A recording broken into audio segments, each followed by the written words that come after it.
Tampok ngayon sa mga namamasyal ang interactive exhibit na binuksan sa National Museum. Para bigyan ng mukha ang balita, Mobile Journal, Denise Valdez Sancho.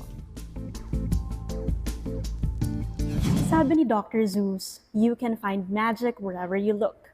All you need is to sit back, relax, and read a book. Baka ang magic na yan, nandito sa exhibit nito sa National Museum.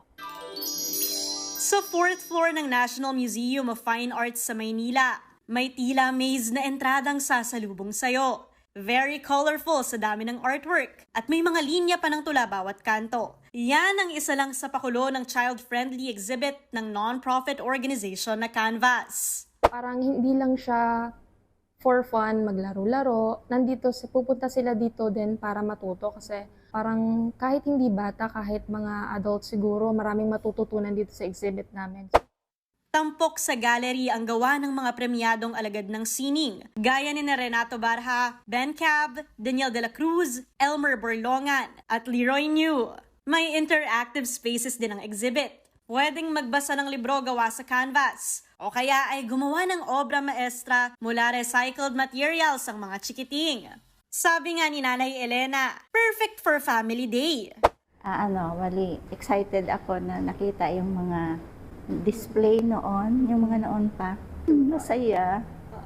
Parang nare-recall ko yung mga noong nakaraan. Yung parang family day, dito na sila. Pinasimple rin nila ang usapang karapatan sa karapat-dapat section at pati usapang safe internet gaya ng gamit ng AI, meron sa exhibit.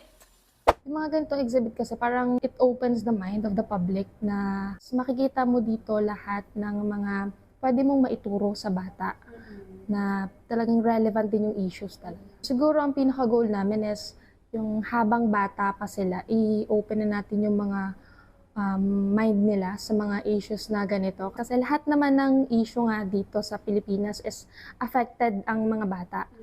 Para sa mga gustong bumisita, bukas ang exhibit hanggang June 2026 at free entrance yan. Ang goal din talaga namin yun sa mga pinapublish namin book at sa mga art na ginagawa namin na kahit sana may isa doon na magkaroon ng impact sa bata. Bata, matanda, basta malikot ang pag-iisip. Walang limit ang kagustuhang matuto, basta gusto mo. Mobile Journal, Denise Valdez Sancho po, hatid ang mukha ng balita.